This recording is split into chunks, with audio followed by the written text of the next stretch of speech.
कि आप लोग जाइए खान सर के पास और खान सर से जाकर पूछिए कि वो कौन लोग हैं। शाहान परवेज उनका नंबर मांग रहा है, नाम मांग रहा है, एड्रेस मांग रहा है। और बिहार के सम्मान की बात हो गई है आज। आपने जो बात है, हमको चुल्लू भर पानी में डूब जाने की बात है कि एक आदमी जो आईएएस बनने की चाहत है, जिसके अंदर इतनी प्रतिभा है, वो बालू ढो रहा है। कहा कि सर शाम वाले बैच को ना मॉर्निंग में कर दीजिए। हम कहे बाबू तो इतना सबके इंडिविजुअल से तो बैच ट्रांसफर नहीं, क्या प्रॉब्लम है? उसने कहा ना शाम में हमको दूसरे के यहाँ बर्तन मांजने जाना होता है। बर्तन मांझकर आईएएस बनना चाहती है, हम उसको कैसे मरने दे सकते हैं?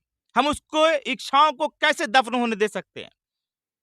ये सवाल आज पूरे बिहार से है। और पत्ती बेच देंगे मगर ऐसी प्रतिभाओं को मरने नहीं देंगे, दफन नहीं होने देंगे। पटना वाले मशहूर खान सर कुछ दिन पहले कपिल शर्मा के शो में गए थे। जाने के बाद एक ऐसा दो बात बोले जहां पे पूरे बिहार में तहलका मच गया है। पहला बात बोले कि जब हम कोचिंग का शुरुआत किए थे तो हमारे पास एक बम फेंक दिया। बम का जैसे ही बात आया तो लोग वहां के हंस दिए। लेकिन एक ऐसा बात बोले कि जहां पे सभी लोग को वहां रुला दिए। वो ये बात बोले कि मेरे यहाँ एक ऐसा स्टूडेंट आया जो शाम का बैच सुबह में करवाने के लिए जिद कर रखा था। लड़की आई थी, वो बोले कि सर शाम वाला बैच सुबह में कर दीजिए। लेकिन हमने जब पूछा क्यों ऐसा बात बोल रही हैं तो बोली कि हम दूसरे यहाँ बर्तन मांजने जाते हैं सर। वहाँ जितने कॉमेडी देखने वाले लोग थे वो गमगीन माहौल में हो गया, रोने पे मजबूर हो गए। लेकिन उसी के बीच में एक आ गया कंट्रोवर्सी क्या आया? जन अधिकार पार्टी के प्रवक्ता शाहान परवेज जी पूछना चाहते हैं कि खान सर वो कौन छात्र हैं, बताइए हमको, जो बर्तन धो के आईएएस बनना चाहते हैं। वो कौन छात्र हैं जो बालू ढो के आईएएस बनना चाहते हैं। इनका कहना है कि हमारे बिहार में कुछ ऐसे लोग हैं तो उनको सामने लाइए। आप नेशनल टेलीविजन पे जाके ऐसा बात नहीं बोल सकते हैं। तो इससे पहले हम अपना परिचय बता देते हैं कि आप देख रहे हैं आवाज तक न्यूज। मेरा नाम इलियास है और सबसे पहले नमस्कार। बहुत बहुत धन्यवाद कि आप लोग इतना दूर से हमारे पैतृक आवास पर आए। और हमें खुशी है इस बात की कि आप लोग पटना से इतना दूर का सफ़र कर कर 2 घंटे 3 घंटे की जर्नी करके आप लोग यहाँ पर आए और संवेदना को समझने का प्रयास कर रहे थे आप लोग कि ये जो बिहार में हमारे एक मशहूर खान साहब ने जो स्टेटमेंट कपिल शर्मा के शो पर जो स्टेटमेंट दिया है, उसकी संवेदना को समझना कहीं ना कहीं आप लोगों ने समझने का प्रयास किया और उस प्रयास के माध्यम से आप लोग यहाँ तक पहुँचे। तो कई लोग को मेरा एक बयान आया जो कहीं वायरल हो गया। तो उस बयान में मैंने कहीं खान साहब का या खान सर का मैंने कंट्रोवर्सी नहीं क्रिएट किया है। मैंने ये कहा है कि मेरे लिए ये गर्व की बात थी, सम्मान की बात थी कि खान सर ने बिहार को और पटना को रिप्रेजेंट किया एक नेशनल टेलीविजन पर। ये मेरे लिए भी गर्व की बात थी, ये मेरे लिए सम्मान की बात थी। मगर उसी क्षण उन्होंने ये एक बात कही कि एक लड़की जो आती है उनके पास में, वो कहती है कि शाम के बैच को सुबह में शिफ्ट कर दिया जाना चाहिए क्योंकि उसको शाम में बर्तन मांजने जाना पड़ता है। उन्होंने एक लड़के का भी जिक्र किया। उन्होंने लड़के का जिक्र करते हुए कहा कि मेरे पास एक लड़का आता है जो नाव में बालू ढोने का काम करता है और हम उससे 7500 की भी फीस लेने में मेरा हाथ कांप जाता है। तो मैं ये खान साहब से ये मांग कर रहा था कि खान सर, आप जिस प्रकार का अपना व्यक्तित्व दिखाए और आप निश्चित रूप से बहुत महान हैं। अगर आपने ऐसा किया है तो आप निश्चित रूप से बहुत महान हैं और बिहार के लिए, हम सब के लिए ये बहुत सार्वजनिक सम्मान, एकदम शर्मसार वाली बात है कि हम उन लोगों को भी, हम उन प्रतिभाओं का भी सम्मान नहीं कर पा रहे हैं, सुरक्षा नहीं कर पा रहे हैं जो आईएएस की तैयारी अगर कोई एक लड़की बर्तन मांज के कर रही है तो क्या हम बिहारी उस सम्मान को और उस प्रतिभा को हम संरक्षित करने का भी काम नहीं कर सकते?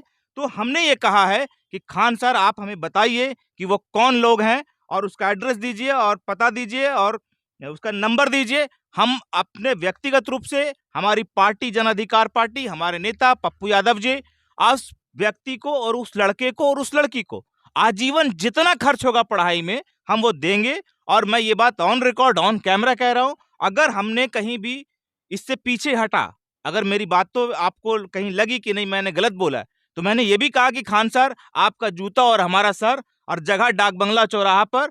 मगर ऐसे प्रतिभाओं को हम इतना कष्टदायक जीवन में नहीं देख सकते हैं। अगर ऐसा है तो आप सामने लाइए। जन अधिकार पार्टी, शाहान परवेज, पप्पू यादव इसका इन लोगों के सहयोग में खड़ा होगा और अगर आवश्यकता पड़ी तो हम अपना संपत्ति बेचकर, जिस प्रकार से लॉकडाउन में पप्पू यादव जी ने बिहारी मजदूर और बिहारी प्रवासी जब चल कर आ रहे थे, तो हमने उस समय भी ये काम किया कि हमने अपना संपत्ति, निजी संपत्ति बेचकर, हमारी पार्टी ने, हमारे पार्टी के नेताओं ने, हमारे पार्टी के मुखिया ने लोगों का सहयोग किया, समर्थन किया और लोगों का जान बचाने का काम किया। तो हम आज भी बिहार के सम्मान के लिए बैठे हैं, हम बिहारियों के सम्मान के लिए लड़ रहे हैं, हम बिहारियों के प्रतिभाओं को संरक्षित करने के लिए बैठे हैं। और अगर कहीं ऐसा होता है तो खान सर, आपसे मेरा कोई कंट्रोवर्सी नहीं है, लोग इसको कंट्रोवर्सी समझ रहे हैं, मैं इसको बहुत विनम्रता से बोल रहा हूं कि ये कोई कंट्रोवर्सी नहीं है। कंट्रोवर्सी हम ना क्रिएट कर रहे हैं, हम कह रहे हैं केवल और केवल कि खान सर, बहुत हाथ जोड़ के आपसे कह रहे हैं कि भाई आप जो है उन लोगों का नंबर दीजिए। एक ऐसी लड़की जो बर्तन मांझकर आईएएस बनना चाहती है, हम उसको कैसे मरने दे सकते हैं? हम उसको इच्छाओं को कैसे दफन होने दे सकते हैं? ये सवाल आज पूरे बिहार से है और पूरे बिहार के सम्मान की बात हो गई है आज। आपने जो कहा वो उसमें कंट्रोवर्सी है, मैं ये नहीं जा रहा। मैं कह रहा हूं कि आप उन लोगों का नंबर, नाम, एड्रेस, पता हमें दीजिए, हम उनके लिए सम्मान में खड़े हैं, हम उनके सहयोग में खड़े हैं।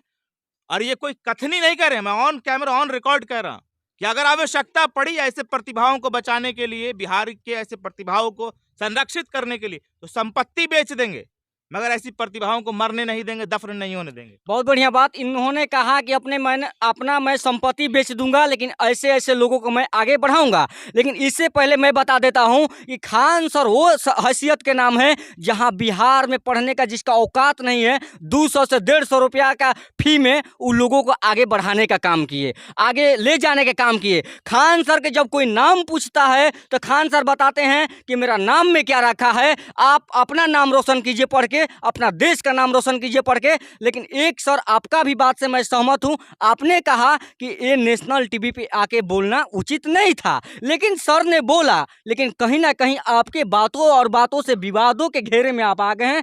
यहाँ लोग कंट्रोवर्सी में ले लिया इस मुद्दा को। लोग को कहना है कि आप जब इतना ही मदद करना चाहते थे तो पहले कहाँ थे? ये सवाल आ रही है, आप भी शायद देख रहे होंगे।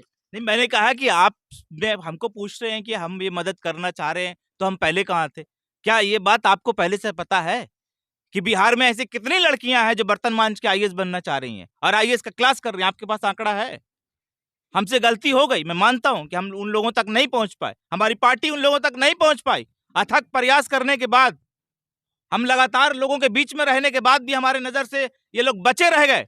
और अगर कहीं ये बात आई है, मैंने ये नहीं कहा कि कंट्रोवर्सी क्रिएट हो रहा है, मैं बार बार कह रहा हूं कि कंट्रोवर्सी कहीं क्रिएट नहीं हो रहा। अगर कोई ऐसा आदमी है जो आईएएस बनना चाहता है और बन रहा है और उसकी तैयारी कर रहा है, वो लगातार और बर्तन मांजने को मजबूर हो रहा है, बालू ढोने को मजबूर हो रहा है, तो ये हमारे लिए शर्मनाक बात है।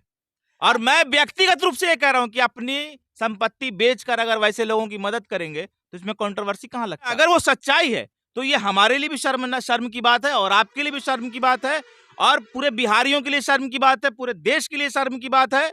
चाहे आप पत्रकार हो, नेता हो, फिल्म एक्टर हो, बिजनेसमैन हो, आप कुछ भी हो, आप सबके लिए शर्म की बात है कि कोई एक ऐसा प्रतिभा जो आईएएस बनना चाह रहा है और जो आईएएस की तैयारी कर रहा है, उसको बर्तन मांजना पड़ रहा है, उसको नाव में बालू ढोना पड़ रहा है, तो यह हमारा अपमान है ना, ये शर्मनाक बात है ना। और इस शर्मनाक बात के पीछे अगर खान सर ने 7,500 रुपए का फीस माफ किया उनको पढ़ाने के लिए, तो बहुत बड़ी बात है। हम कह रहे हैं कि 7,500 उन्होंने माफ किया, अगर उसको 7.5 लाख भी लगेगा और आजीवन उसको 70 लाख लगेगा, तो हमारी पार्टी उसका खर्च उठाने को तैयार है। तो क्या प्रॉब्लम हो रहा है इसमें? लोगों को मदद कर रहे हैं, मदद करना कंट्रोवर्सी है? अगर मदद करना कंट्रोवर्सी है तो है, हम कह रहे हैं कि हम मदद करने को खड़े हो रहे हैं। अगर खान सर ने 7,500 का फीस माफ किया तो हमारी पार्टी 7 लाख और 70 लाख उसके ऊपर खर्च करने को तैयार हो रही है। ये कंट्रोवर्सी है तो मानिए कंट्रोवर्सी है, हम क्या कर सकते हैं इसमें? मतलब आपका कहना है कि खान सर को ऐसा बयान नेशनल टीवी पे आके नहीं बोलना चाहिए। के ऊपर संज्ञान ले रहा हूं कि अगर एक नेता होने के नाते, एक समाज सेवक होने के नाते, एक बिहार का बेटा होने के नाते, एक देश का नागरिक होने के नाते अगर मुझे पता है कि ऐसा कहीं हो रहा है तो यह हमारे लिए शर्मनाक है, यह हमारे लिए शर्मनाक है, हमारे शर्म की बात है। हमको चुल्लू भर पानी में डूब जाने की बात है कि एक आदमी जो आईएएस बनने की चाहत है, जिसके अंदर इतनी प्रतिभा है, वो बालू ढो रहा है। एक लड़की, इतनी प्रतिभाशाली लड़की जो आईएएस बनने की चाहत रखी हुई है और आईएएस बन रही है, तब तैयारी कर रही है, वो बर्तन मांज रही है। ये हमारे और आप सबके लिए शर्म की बात है। हमने कहा हम मदद के लिए खड़े हैं, हमको नाम और एड्रेस बताइए। और आप लोगों से आग्रह है कि कंट्रोवर्सी क्रिएट करने से बेहतर होगा कि आप लोग जाइए खान सर के पास और खान सर से जाकर पूछिए कि वो कौन लोग हैं। शहान परवेज उनका नंबर मांग रहा है, नाम मांग रहा है, एड्रेस मांग रहा है, और अपनी संपत्ति बेच के आपने 7,000 माफ किया, पढ़ाया, आपने बहुत अच्छा काम किया। आज जाइए और जाकर कहिए कि शहान परवेज उसका एड्रेस और नंबर और नाम मांग रहा है, वो उसको आजीवन खर्चा देने को तैयार है। इसमें अगर खान सर अभी तक गुप्त में रखे हैं तो उनको बताना पड़ेगा। पूरा बिहार पूछ रहा है सर, खान सर आपसे पूरा बिहार पूछ रहा है वो बच्चा कौन है, बच्चा का नाम बताइए।